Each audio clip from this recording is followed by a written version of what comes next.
Programa Diálogo com Edmo Bernardes. Apoio Valorap, BPO, Auditoria, Consultoria e Tecnologia. ACIRP, Valorize o Perto, Valorize o Próximo. Muscake, venha reconhecer a unidade Itatiaia. Sicredi, gente que coopera cresce.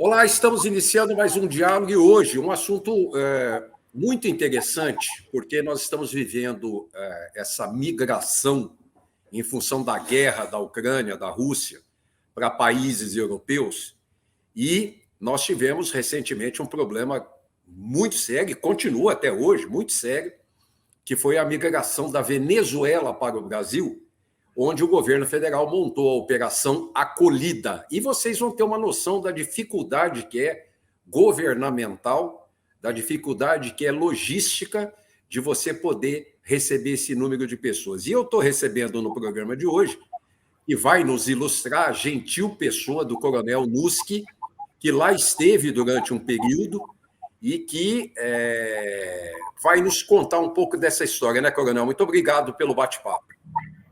Bom dia, Edmo. Eu agradeço a oportunidade de estar aqui com você para poder transmitir um pouco das minhas informações, daquilo que eu vivenciei lá em Boa Vista no ano de 2019. Eu participei da Operação Acolhida nos meses de maio, junho e julho de 2019 como voluntário.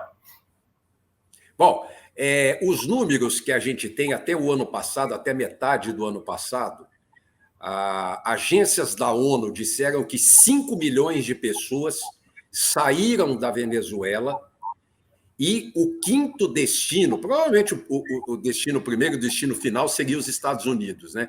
Mas através da América Central, Caribe, enfim.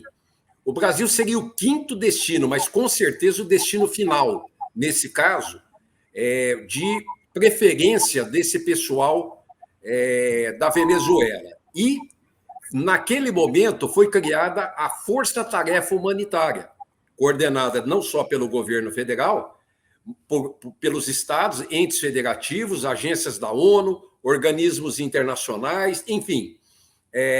Aquele momento era para se estabelecer um critério de entrada, né, Coronel? Porque muita pessoa pensa assim, ó, entra, joga aí numa lona, joga embaixo de uma barraca. Não, não é bem assim, né? Pois bem, Edmo, então, em 2018, começou o grande fluxo de venezuelanos para o Brasil. Para vocês terem uma ideia, o Brasil tem 2.200 quilômetros de fronteira com a Venezuela. E nessa grande faixa de terra, nessa grande extensão, existe apenas uma cidade brasileira fronteiriça. Então, o Brasil tem fronteiras na Venezuela com o estado do Amazonas e Roraima. Então, nessa grande extensão, só a cidade de Pacaraima, em Roraima, é fronteiriça à Venezuela. E existe uma estrada que sai da Venezuela, entra no Brasil, tá? E lá de Pacaraima ela chega à cidade de Boa Vista, aqui é a capital do estado. Então, é o único fluxo, o único ponto que as pessoas, os venezuelanos, podem entrar no Brasil.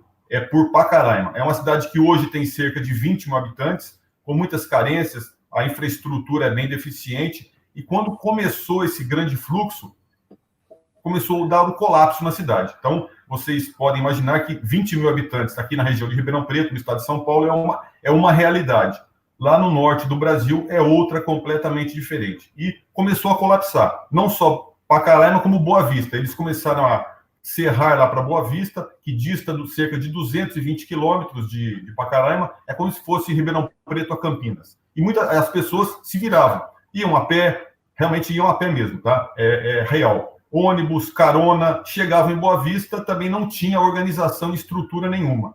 O estado também é bem carente e a capital começou a entrar em colapso. Aí o governo municipal e estadual de Roraima solicitaram ajuda ao governo federal, que iniciou, então, as tratativas e colocou em prática a Operação Acolhida com a maior ênfase e maior participação das Forças Armadas pela sua capacidade de organização, pela sua logística. Então, as coisas começaram a funcionar lá em março de 2018. E agora elas estão bem organizadas. Vamos lembrar que o senhor tem os números melhores do que eu. Roraima é um estado que, em primeiro lugar, quem se lembra o ano passado que faltou energia elétrica, porque é o único estado brasileiro que não é interligado com toda a rede de energia elétrica do Brasil. Esse é o primeiro problema de Roraima. O segundo, pouquíssimos municípios, né, Coronel? Eu não me lembro quantos municípios. Sim, Roraima, meus amigos, vocês podem até achar estranho, mas o estado todo tem 15 municípios. 15 a área municípios. De Roraima, 15 municípios do estado. Se nós falarmos aqui em 5 minutos, começarmos a pensar num raio de 50 a 100 quilômetros de Ribeirão Preto, nós vamos chegar ao dobro disso aí. Então, um estado muito carente. Outro detalhe, a população de Ribeirão Preto é maior que a população do estado de Roraima. O estado tem 650 mil habitantes. Só a nossa cidade de Ribeirão Preto tem mais de 700 mil. Então, a situação lá é muito carente. O estado ele é dimensionado para atender 650 mil pessoas. Para vocês terem uma ideia, a segunda maior cidade do estado, que é Rorainópolis, tem apenas 30 mil habitantes. Seria a Campinas, né, do estado de Roraima, a maior cidade do interior, 30 mil habitantes. Então, a diferença é muito grande. A capital tem cerca de 450 mil e a segunda maior cidade, apenas 30 mil habitantes. Então, é muito complicado lá para Roraima absorver toda essa população que começou a entrar maciçamente em 2018. Coronel, e o número que eu tenho aqui da Polícia Federal, até junho do ano passado, até junho de 2021, foram 610 mil pessoas que entraram por Pacaraima, e consequentemente Roraima, vindas da Venezuela. Ou seja, é um estado inteiro.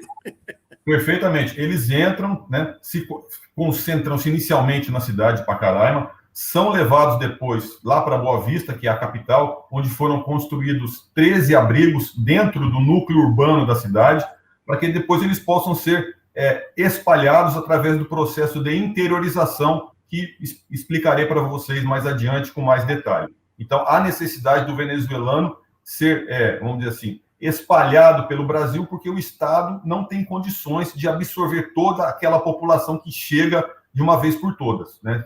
Vai chegando, eles não param. É diferente do fluxo agora que começou lá na Ucrânia. Então, eles entram na Polônia, nos outros países vizinhos. Lá só tem um acesso, é só Pacaraima e não tem outra. É uma única estrada que liga o Brasil à Venezuela. Então, o venezuelano que quer entrar no Brasil, ele obrigatoriamente tem que passar por Pacaraima, porque não existe uma outra estrada que liga o estado ao restante do país, que seria através de Manaus. O que a gente pode pensar, e não se deve comparar com o que acontece lá na Ucrânia, é que, primeiro, nos países que estão recebendo, né, Romênia, Polônia, enfim, todos eles têm não só mais recursos, como uma estrutura melhor preparada para essa finalidade e até já estavam esperando por isso. No nosso caso, foi até meio de surpresa, né? Quer dizer, quando começou a fome, quando começou o desemprego lá na Venezuela, que o pessoal resolveu ir embora e foi de uma vez e segura o rojão aí. Quer dizer, não tinha uma estrutura preparada pelo governo brasileiro naquele momento, até por falta de tempo, não é por incapacidade, não. E para depois chegar lá, e aí eu queria que o senhor falasse um pouco sobre essas estruturas que foram montadas, né, para assegurar a recepção, identificação, fiscalização, um pouco desse processo para você ter uma ordem em cima daquele negócio. Pois bem, então, em Pacaraima, foram criadas várias estruturas de apoio, né? Então, não são só as Forças Armadas que trabalham, várias outras instituições participam da atividade. Então, nós temos Polícia Federal, Receita Federal, nós temos a Anvisa com a parte de aplicação de vacinas. Mesmo antes da Covid, o venezuelano recebia todas as vacinas necessárias para que ele não trouxesse doenças para o território nacional. A pessoa tira CPF. Então, são várias organizações nacionais e também internacionais que participam. A ONU, com as instituições de migração e refugiados, outras ONGs participam. Então, são cerca de 100 instituições participando, tanto em Boa Vista como em Pacaraima. Então, o venezuelano chega, ele passa por um posto de saúde, onde ele vai receber uma visita médica, ele vai receber todo o tratamento necessário, vai receber a aplicação das vacinas, ele vai tirar essa documentação necessária, como o CPF, que eu já citei, ele vai tirar, então, a documentação necessária para que ele possa estar regularizado no território nacional.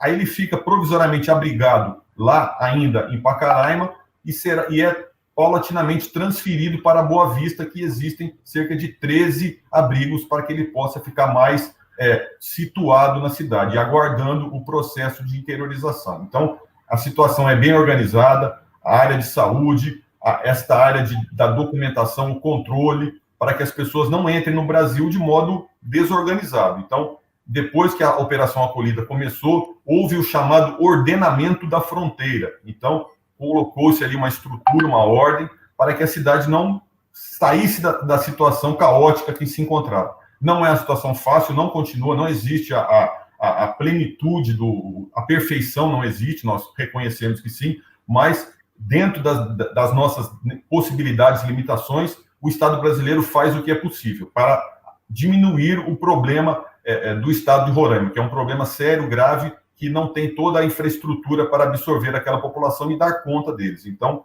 é uma coisa que está sendo muito bem feita. Nós já estamos no 13º contingente atuando lá. Eu fui do 5º contingente em 2019. Então, muitos militares já passaram lá por Boa Vista, por Pacaraima, e o trabalho continua sendo feito. Cada contingente, cada militar coloca o seu tijolinho ali nessa grande construção, que é a manutenção da Operação Acolhida. E é por isso que a operação conta com servidores federais, militares, profissionais de organismos internacionais, entidades da organização civil para poder coordenar tudo isso. Coronel, eu vou chamar um intervalo rapidinho, daqui a pouco a gente está de volta. Até já.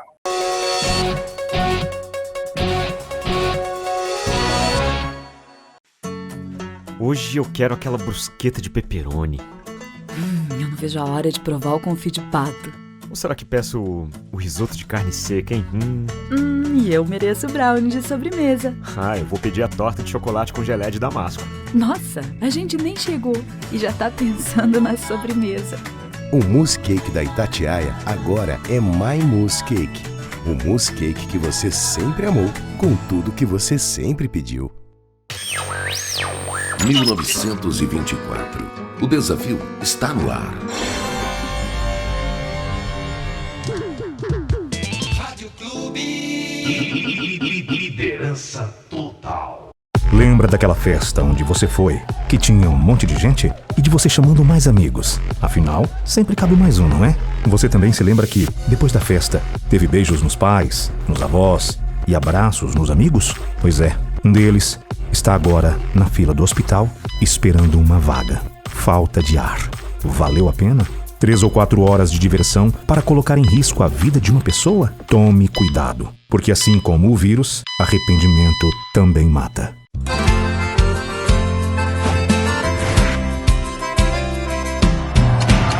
Eu vou poupar de montão e juntar o maior dinheirão.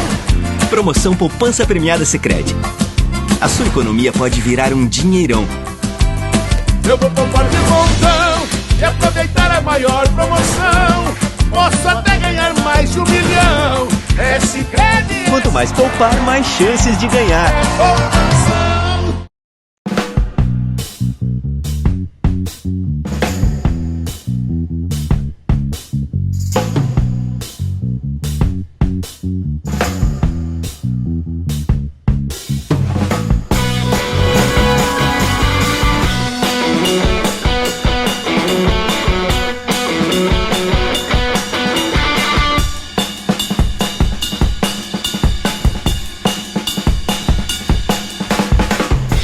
Diálogo, apoio, Valorap, Acirp, Muscake e Sicredi.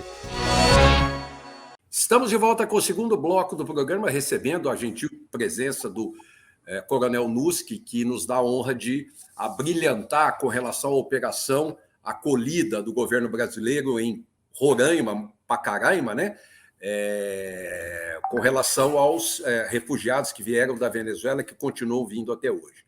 Bom, nós tivemos diversos órgãos, né, como eu citei, na saída do primeiro bloco, desde ONU, Cruz Vermelha, Unicef. Por quê, né, Coronel? A gente tem que pensar que não é para você juntar um monte de gente, uma sobre a outra, em condições subhumanas, né? Não só a parte legal da presença dessa pessoa em território nacional, de um estrangeiro, mas também não é colocar uma pessoa em cima da outra.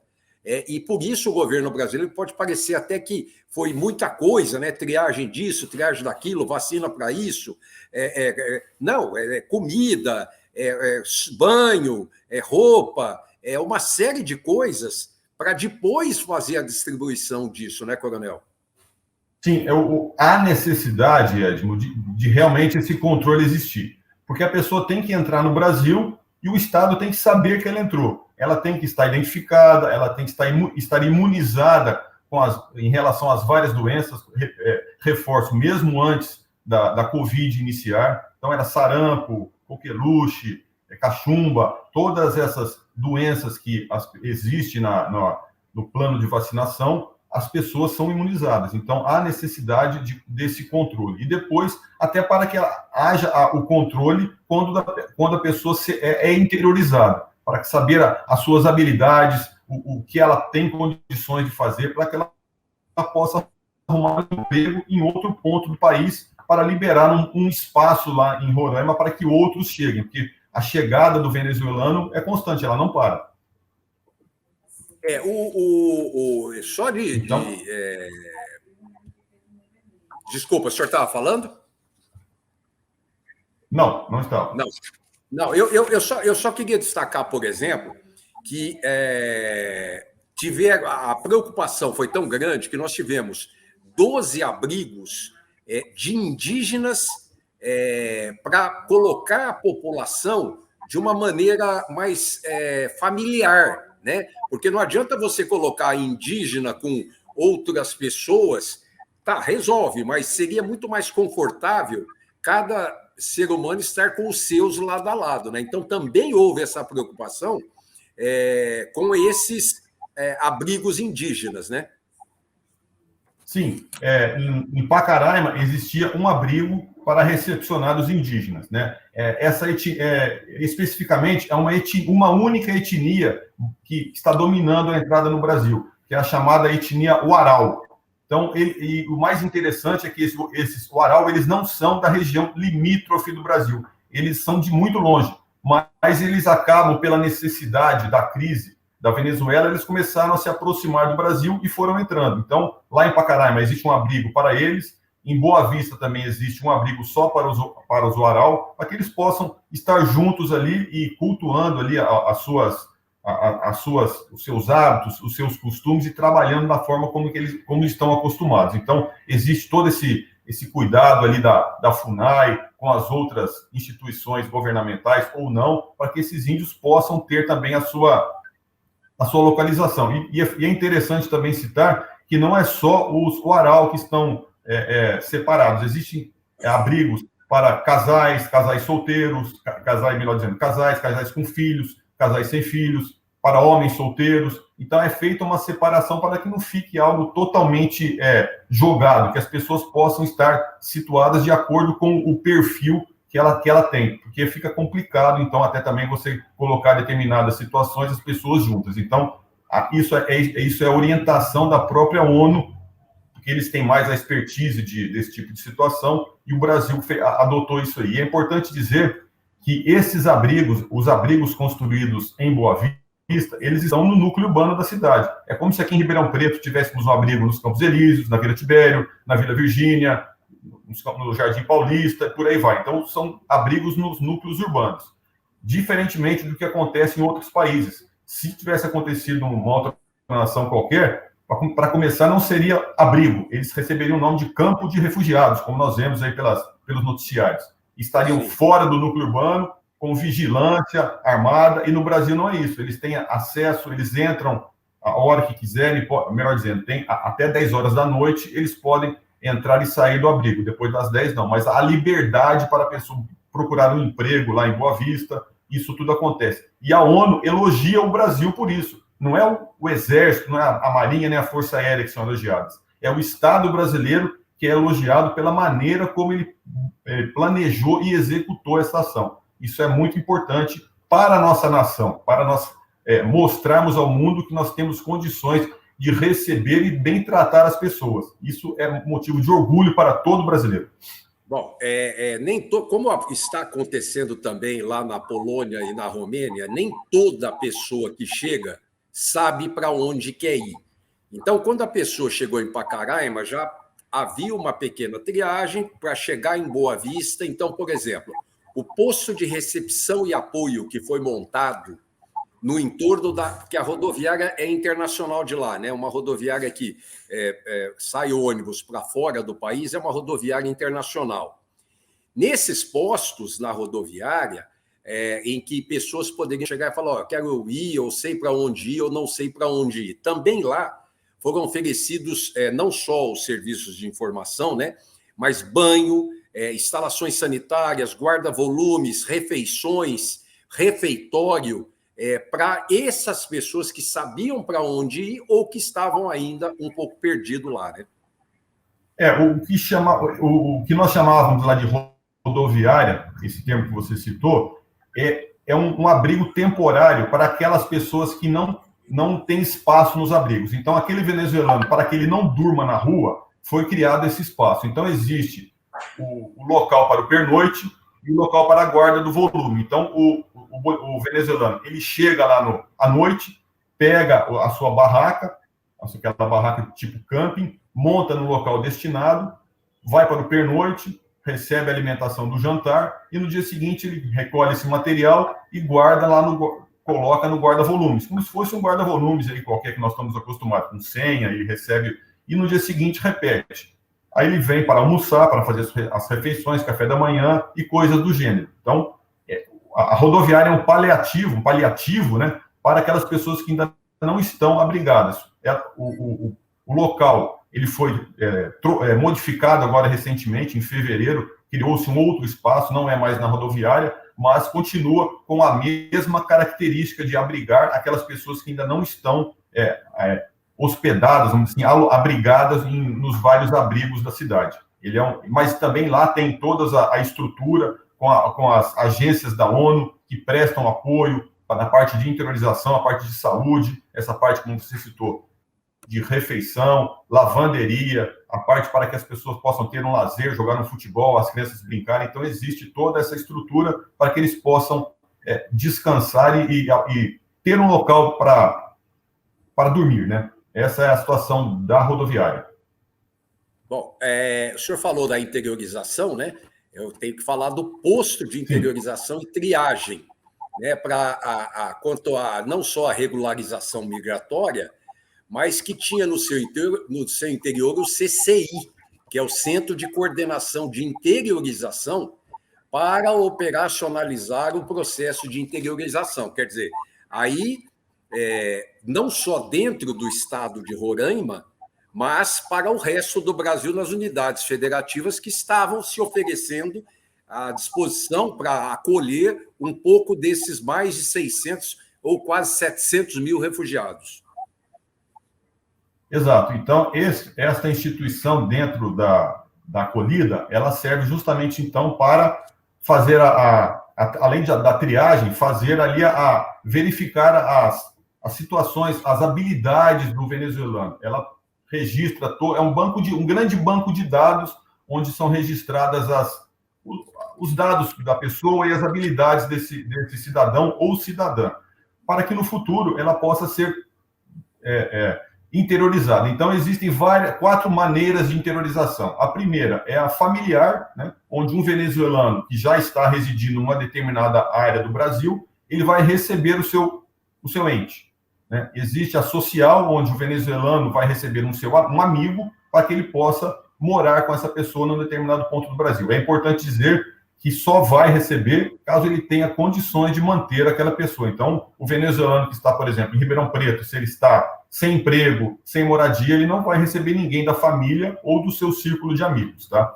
Existe uma outra que é a chamada institucional. Então, instituições, sejam privadas ou públicas, podem se encarregar se responsabilizar por fazer essa interiorização. Suponhamos, Prefeitura Municipal de Ribeirão Preto quer interiorizar 100 venezuelanos. Então, ela vai responder aqui na cidade por essas pessoas, para abrigá-las, acolhê-las, para dar destino nessas pessoas em relação ao abrigo. Isso serve para tudo, para igrejas, clubes como Lions, Rotary, como a maçonaria, como outras instituições que possam trabalhar com os venezuelanos.